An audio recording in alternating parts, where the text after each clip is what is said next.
name's Samantha, and this is episode 17 of the Khaos Kismet podcast. You've got me in my pyjamas today because I don't feel great still. So, yeah, I'm a bit late. I was meant to be here last week, but I wasn't feeling very well. And then I know I normally record on a Friday, but I had a horrible experience yesterday and I just wasn't in a great state last night. So I'm recording today. Today's Saturday. It is the 26th of August. I nearly said April there. It's not April. Feels like it should be April. Like the year has just gone. 26th of August. So last night I was walking the dog, and if you've seen my dog, she's not small, but she's fairly harmless and she's only a pup. And as we walked up the road, she's on her lead, and I had her on quite a short lead, and there was a couple came around the corner, a guy and a woman, and they've got one of these like little, I think it was a Pomeranian, and it's that sort of size anyway, it's a little thing about this size, and this dog was jumping and barking and spinning on the lead and trying to like really get to Lil, and she's looking at me like, what am I supposed to do with that?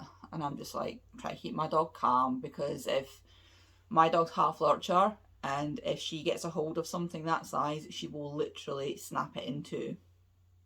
She's not a vicious dog at all, but if a dog attacks her, then, you know, she's a dog, she's going to fight back. And because this dog's like, and they weren't stopping or saying anything, they were just like, oh look, the dog's barking, as this like little demon is spinning on the end of its lead. And I'm like, I wasn't being aggressive, I just said, look, just because your dog's small, it doesn't mean to say that you don't train it. You have to train your dog to not be aggressive towards other dogs, because, you know, other dogs might be more aggressive than my dog is, and that's going to cause problems. And honestly, the guy handed the dog's lead to his wife, came storming over to me and got right up in my face, screaming at me about how dogs bark and all dogs bark and it's a natural thing for them to do, and how dare I tell him how to raise his dog. And I'm like, okay.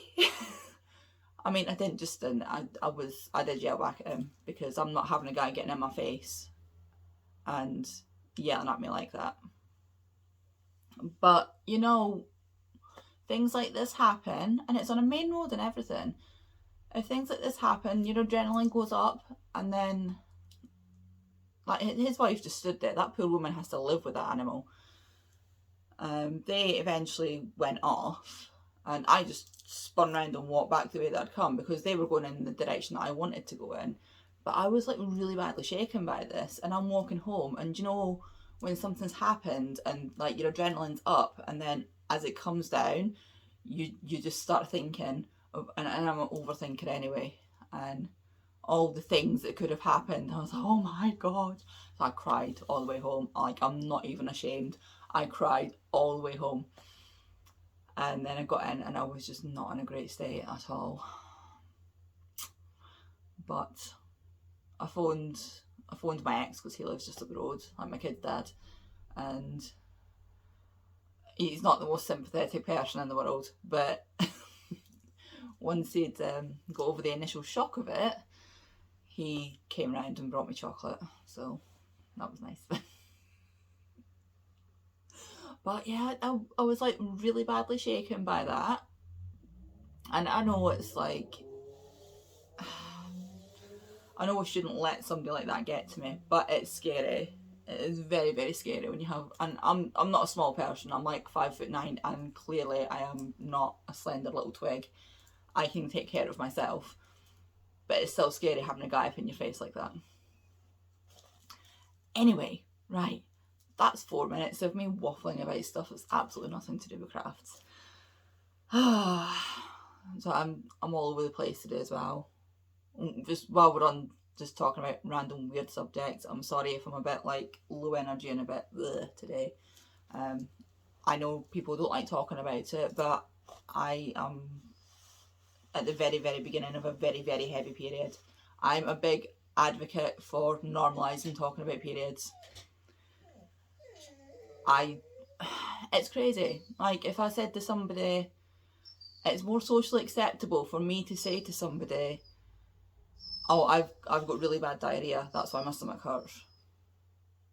That's more socially acceptable than me saying I have my period. It's so weird. If I had a cold or a headache or anything like that, it's fine. Periods come far more frequently and they're much worse to deal with. I have like all of my sons know about periods. They know what they are, what they're for, how to deal with them. I think it's important. And I know it makes people uncomfortable, so I'm sorry if it makes you uncomfortable, but it is a subject I feel very strongly should be normalised talking about. So yes, I have incredibly heavy, incredibly painful periods, and I generally have to spend 2 days of the month at least just not really doing anything and just being curled up and just feeling rubbish. And today's one of those days. So you've got me in my pyjamas. I'm going to start talking about crafty stuff now. Considering it's been 3 weeks, I don't actually have that much to show because I was ill. And the kids are still on holiday, they've got 1 more week left. And then they go back. My wee boy starts high school. It's scary. The dog's whining again. I'm going to try letting it out. Back in a second. Okay, we have a Lilith. Right. I did initially start recording with her out of her crate, but she went and grabbed the bone and was just being very, very noisy. You're a very pretty girl, but you're literally taking up the entire screen. You can't stay here. You can't. She doesn't care. She loves this. Don't lick me. It's disgusting. You're disgusting. Right, come on. You have to sit somewhere that's not there. Right. What are you doing? I swear she is worse than a child. It's because of hitting her bone down here. Right. Lilith. Right. Lil, come on. No, come on. Go. Okay. First thing I want to show you. It's kind of finished, but I am going to have to take it apart and redo it. Right. Stop standing on it. You're the best. Right. My cardigan. So I think last time I had the front panels done, maybe the sleeves or one of the sleeves, I can't remember, but as you can see, it's huge. Now I took my measurements quite a while ago. I did not retake my measurements before making this cardigan because I've freehanded it, and I just used my old measurements because I thought it was still the same size. As it turns out, I've lost a stone, which is great because I'm not even trying, but I've lost a stone, and you can see her head's just there. She's snuffling. And so because of that, I'm obviously a little bit slimmer now, and this is massive. And also I think I just measured it wrong in the first place. So I'm going to round the edges. I've done this front post, back post, just as a... I'm sorry, I'm going to have to sort this dog out again. Okay, now she just started drinking water. I swear she waits until I press play. As I was saying with my cardigan, so it's just a basic double crochet cardigan. I've got it to the right length and things like that. The sleeves are a good length. I've done these cuff up and along the bottom, the ribbon. So I've just done the ribbon in a strip and then attached it and then worked my way up. But for like the button band and the collar part, I just went around it and did, you see, front post, back post. But I'm going to have to take out the, so sorry, she's sniffing. I'm going to have to take out this, and then I think I've just whip stitched it together, and I think I'm just going to have to dismantle the entire thing because the back on it is huge. I don't know what I was thinking. I don't know why, when I'm crocheting something this wide, I don't know why I thought that's how big I am. I'm not sure which bit of my brain thought, yeah, that'll fit you. I tried it on and it literally just falls off my shoulders again. It's like way past the stage of being baggy. It's not like the cool, attractive, oversized look. It literally, I look like a 5-year-old wearing my mum's clothes. So, I was going to take it apart already, but I thought I would show you it before I do that.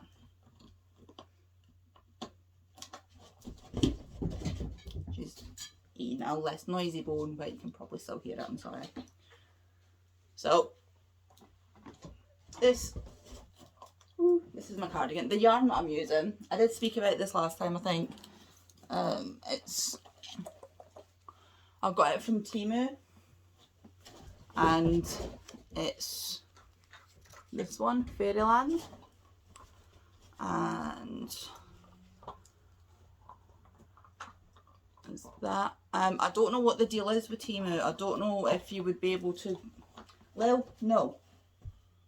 I don't know if you'd be able to actually go on and buy this like this. It's a DK weight, 100 grams. It just says blended air yarn, and it's kind of, I don't know if you'll be able to see it. See, it's kind of fluffy, but not quite. It's like not very well applied, but it stays together, and it's really nice to crochet with. It's really nice and soft. Right, Lil, can you not, please? So yeah, the cardigan's nice. I like the yarn. I like how most of it fits. It's just too wide across the back. So hopefully I'll have that done for next time. Oh, this dog is a nightmare, honestly. Other things that I have finished. I finished Pikachu. It's got little needle felted eyes and cheeks. This is embroidery floss, and the rest of it is all just crocheted. And it's from this book here. I think I spoke about that last time. Pikachu was the last one that I had to do from a commission of 3 Pokemon. There we go. There's it. This book's been out for a couple of years now. Yeah, 2021 this book came out. I got mine on Amazon. I've got the second one as well, but I've not made anything out of the second one yet. I've made loads out of this one.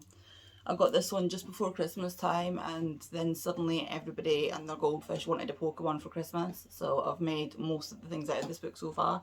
That's the second Pikachu that I made. I made one for my 11-year-old as well. I have, right, if I can work it out with the power of my very, very dodgy editing skills, I'll insert a clip now of the 2 of the other finishes that I've got. They're both Pokemon. One of them's out of this book. So I shall cut the video here, insert the clip of them finished because they've already been sent off. So I'll be back in a second. I'm just about to go to the post office with these, so I thought we'd do a little video. before I go off with them. This is my Blastoise. He's got needle felted features. He's so cute. And this one is a Bulbasaur. Ooh. There we go. He's got needle felted features as well. I just find it is so much easier to do needle felted things and to have to cut out felt or make little crochet patches and try and sew them on. So there we go. My two little amigurumi that are off to the post office. Okay, hopefully that's going to work, and hopefully you have just seen a little short video of a Blastoise and a Bulbasaur. So the Bulbasaur is from this book as well. There it is there. Now in the books they do all the features with felt. I much prefer to do mine with needle felting, because just honestly doing things with felt, having to cut out the tiny pieces, then either sew them on or hot glue them on, it's messy, it's annoying, and I can never get them to look neat and get them to look how I want. And if I glue things on, I'm always a little bit scared that they're going to come off again, or that I'm going to melt something, or it's somehow going to destroy all my work. So needle felting, and that way you can get the shapes and things that you like. Yeah, hopefully you've seen the video, and hopefully you can see all the little because I'll show you in here. That's all the felt bits you have to cut out for Bulbasaur, for all his little like patches for his head and things, and for his eyes. Like the eyes are, it's 3 layers of felt, and that's just fiddly and annoying, so I did mine just with needle felting. I find it much more stable and secure as well. And of course these are not meant to be as toys. Those two have gone off to like an adult who collects things. She's so annoying. I'm really sorry. I'm hoping she's not being too loud. I don't know what's wrong with her. She lies there and she doesn't move and doesn't make a sound. And the second I start talking, yes, you, Mrs. The second I start talking, she feels the need to just be obnoxious. Anyway, so Pokemon. So that's finished objects 3 and 4. Yeah, Cardigan, Pikachu, Blastoise and Bulbasaur. And the materials that I have used for all of these. The Pikachu was Paintbox Aran. I don't know the name of the colour. I don't think they have names. I don't know. It's a bright yellow. Bulbasaur was, I have them down here. These two. This is discontinued yarn. It's Drops I Love You 7. Ooh. I still have quite a lot of this left and I like it. I really like using it. I'm a bit sad it's discontinued. The Bulbasaur was done with, I think I showed you all these the last time, Drop Saffron.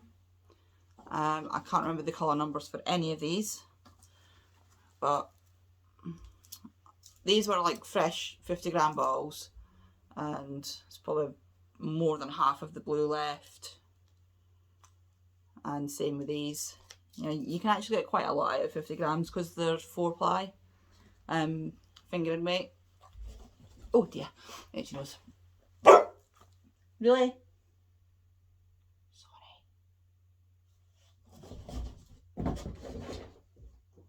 Pissed. She wants to play.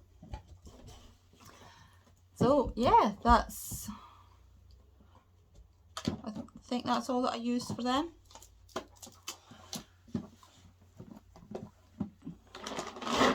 She's now trying to eat on top of my box of wasabi peas. I don't know what it is. Does anybody else's dog do this? Where she always has to lie on something. She won't just like lie on the floor or lie on the sofa or lie on the bed. She always has to be lying on something. So like lying on me or on my stuff or on my book or something. she's she's just so obnoxious. Oh, this is not a good start, really, is it? Right. What else do I have for finished objects? I think I've only got one more.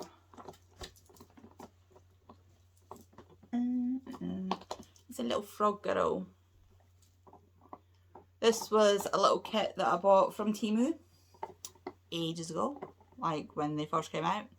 And I saw it and I thought, I'm just going to knock that kit up quickly, and so I did.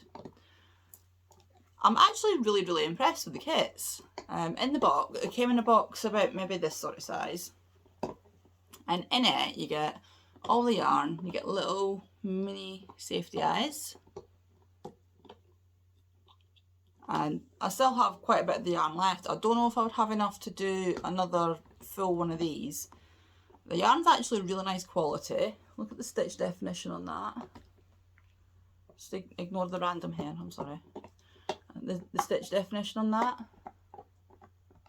I don't know what it's made from, but it's weirdly like, it kind of feels like it's got polyester in it because of the feel of it, but it's not got the stretch to it that polyester sometimes has.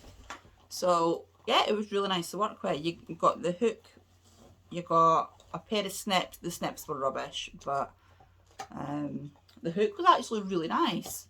It's one of the ones with the soft grip handles, and it was actually really good quality. And there was a darning needle in it and a plastic darning needle. So yeah, little thing. And he just sits on my little shelf now, and I think he's very cute. I think that's it for finishes. Yep. Oh wait, I've been using this today. I don't know if anybody remembers this thing. My Tunisian bag. I eventually lined it with this pink rose material. It was an absolute nightmare to line. This was originally going to be to go in the shop, and I got these handles ages and ages ago on Amazon, and I can't even remember. All the yarn was from a Good Vibes yarn haul mystery bag, so I don't even know what it was. I think it might have been a Karen marble cakes, maybe. Anyway, it doesn't matter, does it? So I have the bag. I eventually lined it. I'm counting that as a finish. Oh, and one more thing. I made myself a little mug rug. These are just like scraps of fabric that I have, and I put some wadding in, and then you can tell I've made it for me because I had white thread in the machine and I just used white thread. But I make these for myself every so often, just to put. I've got a little table that sits down here next to me, and because I quite often have like my mug of coffee, but then I'll also have a glass of water, and so I like to have a mug rug. So I made that, and that's literally, you get 2 pieces of fabric the same size, put them together, put a bit of wadding in between them, stitch over the top of it a little bit, and then put some binding on. They're super easy to make. And if it's something, if you want to learn to sew and you wanted to learn to quilt, then mug rugs are a good place to start because they're tiny. It's where I learned to start. I'm sorry if you can hear that. It's very obnoxious. I might go and try putting in her crate again. She's probably going to start whining as soon as I start talking. What was I saying? Yeah, mug rugs. They're good for free motion quilting. That's how I learned and practiced to do free motion quilting, because it's only a very small area, and then you get a useful thing at the end of it. They're also good for learning how to apply binding, or if you wanted to do a small maybe paper piece thing, or you know, just it's a good small thing to practice on if you want to learn new techniques essentially. And there's loads of things that you can do, and you know, they're good things to have, because if you've got your coffee sitting on them or your drinks sitting on them, you're going to be swapping them out to wash them and things anyway, so it's always good to have a few. I usually have 2 on the go, so I've got a flamingo one as well that's in the wash at the minute. See, the second I start talking, she's off again. I cannot win. Lil, be quiet. No. Oh my god.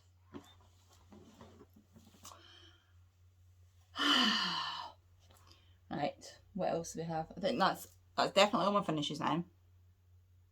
So I've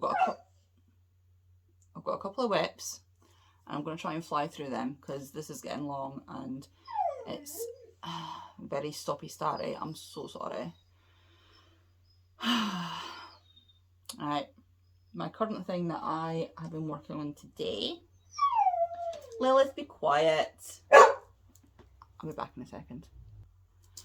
Okay, let's try again. Where was I? Whips. We're going to do whips. So I've got a couple of cross stitch. No, I wasn't. I was showing you my crochet one. Right. I also have a couple of cross stitch ones. So I started this. And this is what I currently have on my wool genie. I love my wool genie. It is awesome. And I did have a hook attached to it, which seems to have disappeared. Oh no, oh there it is. Right. I'm using this 5mm Omni hook. This is a resin hook, which I'm actually quite enjoying because it's really light to use. I think this is only maybe the second time that I've used it, but it feels like, because I've got quite big hands, I get a lot of hooks will sit there and then they dig into my hand, and if I'm crocheting for hours at a time, then that's not good. But this one's nice, it just sits, and it's really, really lightweight.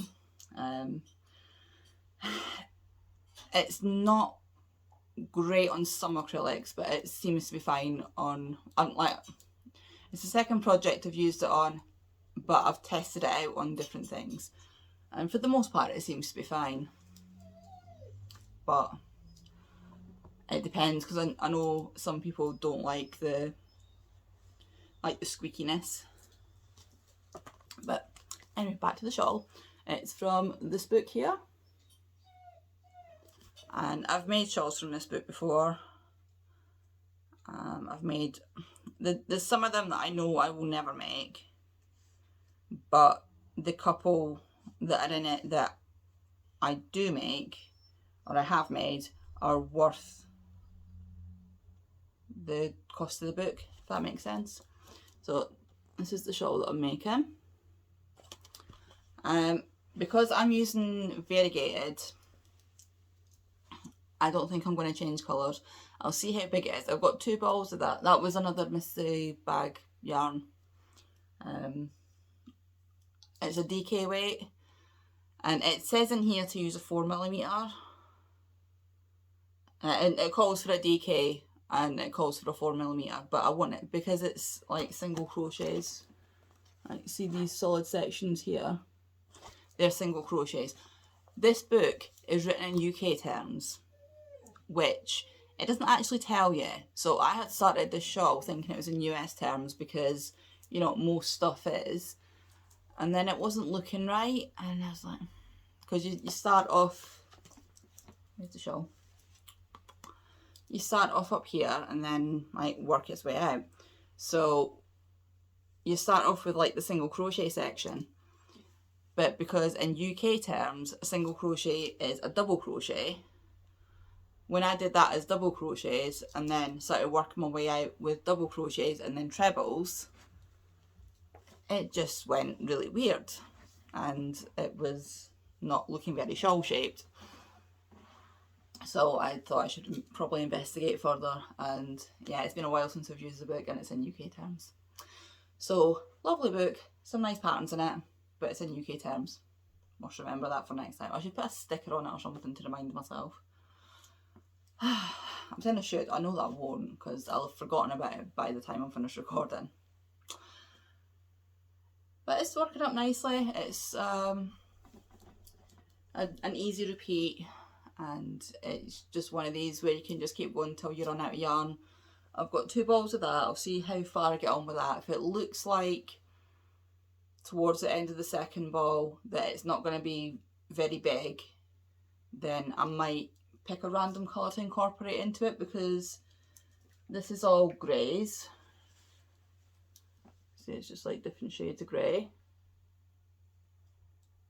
So I could put pretty much anything with it, and I've got lots of random, just like one-offs in lots of different colours. So yeah, I might do that and do it the same as it is in the book, where it has the different colour border around the edge. I might end up doing that anyway, just to add a little bit more interest to it. We'll see how I feel by the time I get to it. If by the time I get towards the end of it, it ends up being massive and I'm just feeling like I'm done with it, then I won't bother. But I don't know, what colour do you think I should do? Because my brain always goes towards putting pink in everything.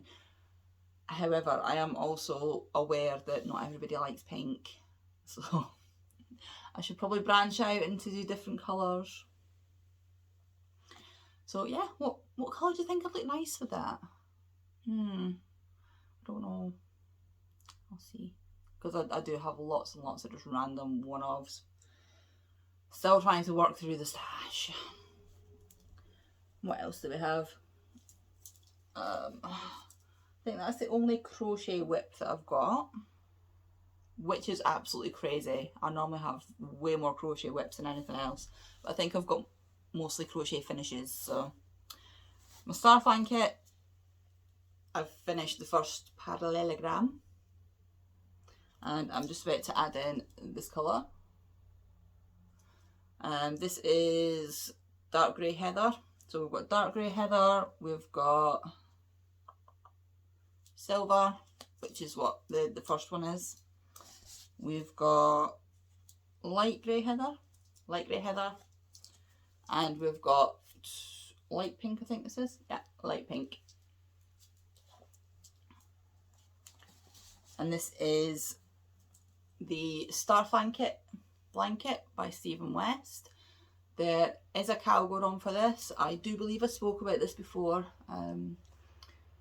Aria Bark podcast, she's doing a cowl for it, but I don't think I'm joining in the cowl because that's how much I've got, and I don't think I'm going to have time to work on it excessively, because we're now towards the end of August and it's a big blanket.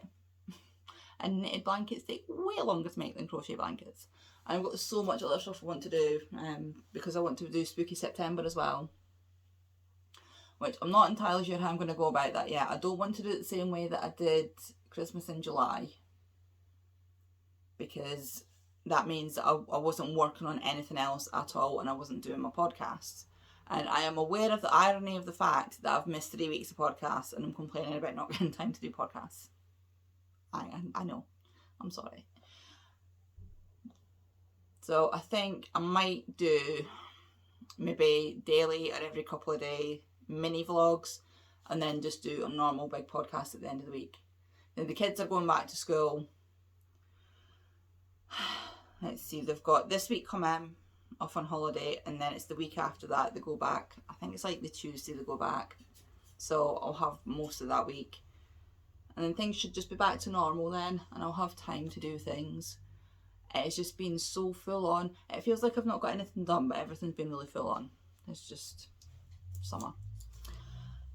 Anyway. So yeah, that's my Starflanket. I don't have a picture of it to show you. Last podcast I showed you pictures of it. But it's a pretty popular pattern. I bought it on Ravelry. The yarn that I'm using is Yarn Smith's Crate as well, sorry. First time I'm using this, and it's going quite well so far. It's quite nice. It's soft and it's knitting up and giving nice fabric. So yeah. Right, I have one more knitting whip, which is my sock. I did get new needles, if you've heard my tale of woe from last time. I've not got a tremendous amount done. I finished the foot, turned the heel, and I've done a little bit on the leg. But I love how the colours change on this.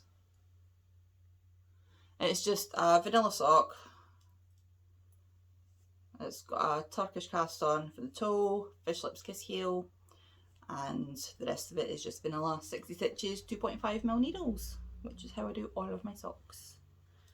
The yarn that I'm using is starting to collapse inside my little bag, my little Star Wars bag. It's a little Japanese, what they call it? Japanese knot bag. Oh, my brain, I'm sorry. Right, Japanese knot bag. Star Wars, because we like the geeky things in life. This is my very, very falling apart ball. This is Nordley's Viking of Norway. This is all the colours. It's a roving style yarn, really nice to knit with. It's soft. I have quite a lot of these because I don't know if there were clearance in them or if they were just on sale. But I think I got about 7 or 8 balls and lots of different colours. So we shall see. What I'll probably end up doing with the leftovers is knitting them into a big long scarf. But I'll need to see how they... Or I might make some little mitts out of them as well and have matching hands and feet. Because that's the thing. I could totally make that a thing. Oh dear, I think that's all my yarny stuff. Oh no, I've got one more thing. Right, this was a finish. I just found it on the sofa, it's tiny. This was a finish. And then Lil got a hold of him. This was a free pattern on a blog from, is it Elisa's Crochet? Elisa's Crochet? I'm not sure. I'll link it. And you can buy the PDF for it, but you can get it free. I've used West Yorkshire Spinners, grey sock yarn, and that's just a little scrap of white that I had. And he's lovely. He's very cute. He did have eyes. He did have a nose. There were safety eyes and a safety nose, and he was very, very cute. And then the dog ate them off because she enjoys chewing plastic. So I'm going to have to needle felt, I think. Needle felt and some features. I was very sad. She tends to not destroy as much stuff anymore, but she loves plastic. She just chews plastic because she's weird. Okay. 2 more whips. I bet you're saying thank God for that. This one I've only just started working on again. You may have seen this before. I think I might have this as like a focus piece. Let's see, it comes all the way along there. I don't have a cover picture to show you, but it's just like, I think it's 4 little owls sitting in a row with their little wizard hats on. I might have that as my focus piece for Spooky September and then get it finished. Because I've missed stitching. I hadn't done any stitching for ages, and normally I kind of rotate between doing different crafts because it saves my hand and my sanity. If I end up doing too much crochet and knitting, I get pain down here, so that's why I like to alternate with sewing and stitching and embroidery and things. And I haven't really been doing that. I've just been doing lots and lots of crochet and amigurumis. So having a little bit of a break from that now, I think, and do a bit of stitching. And the other one that I've got is a rather freaky looking Totoro. Ooh, he will look like this eventually. I think at this point in time I have so many cross stitch whips that I'm picking like 2 of them. This one I've got because it's just big massive blocks of colour. Like you can see on the picture there, it's just big massive blocks of colour, so that's much easier to stitch on because it's a lot less counting. So I think the last time you seen it I was only about halfway up the size, so I've done like this top section here and this bit down here. So I'm having that as like my chilled, I don't need to count too much stitching. And then this one, because it's got lots of little bits, ooh, there's quite a lot of counting. And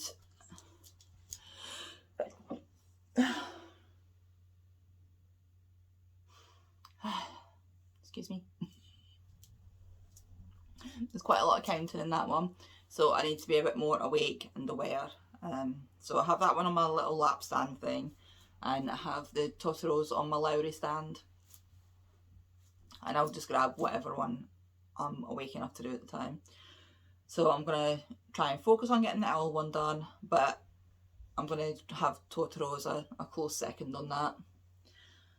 And as for the rest of it, I don't know. I don't know what plans are. I have a birthday coming up that I need to make something for. I think it's probably going to be another Pokemon, but I'm not sure which one yet because decisions have not been made. So there'll be that, but his birthday's not until the end of September, so I have time. And other than that, I think I need to finish my cardigan. I need to take the back off that. Hopefully that'll be a thing next time and I'll actually be able to wear it and not think that I am the size of a house. I don't know what I was thinking, honestly. Oh, my hair is also really annoying me right now because I'm growing out an undercut and it's got to the annoying stage where I usually shave it off again, but I want to grow it out. I don't want to have the undercut anymore, and then it keeps getting to like this length where it's really too long for me to put my hair up without it looking ridiculous, and then I have to have my hair down all the time, and then it annoys me because I like having my hair up when I'm doing things because otherwise it just falls on my face.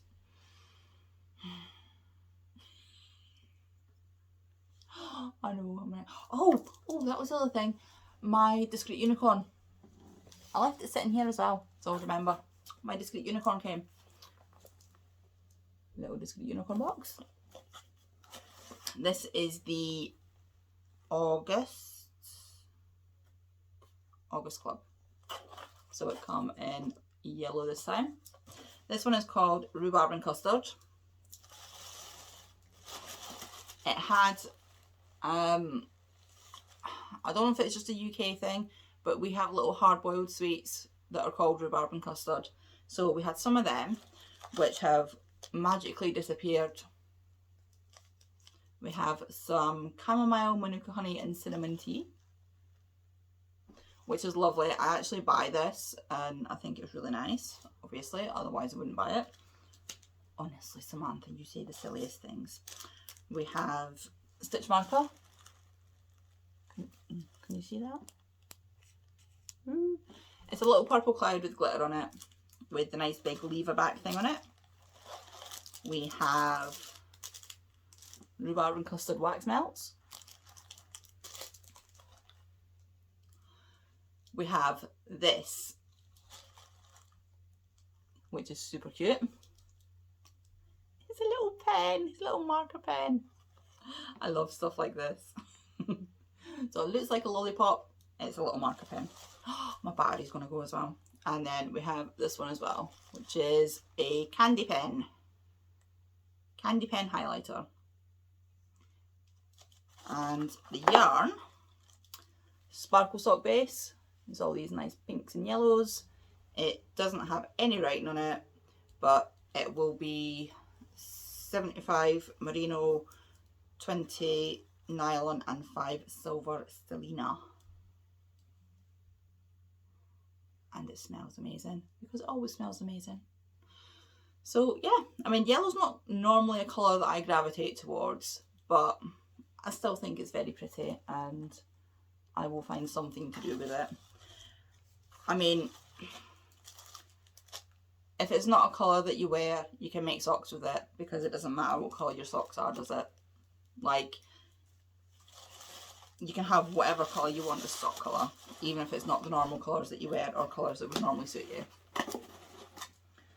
So I think they're probably destined to be socks. Because while I don't usually gravitate towards yellow, I do like the yarn. So, and it's always really nice, always really good quality. The telly's just randomly switched itself on. Okay, on that note, I'm going to go because this section is 30 minutes, which means I don't know how long the entire video is going to be. I need to try and get back on a routine. I'm sorry it's been very waffly and very stoppy-starty. And I don't know where the TV remote is to switch it back off again. It's not anywhere near me. Okay, I'm going to go. I will see you next time. Thank you for watching. I promise I will get some sort of routine on the go. Okay, bye-bye. Bye-bye.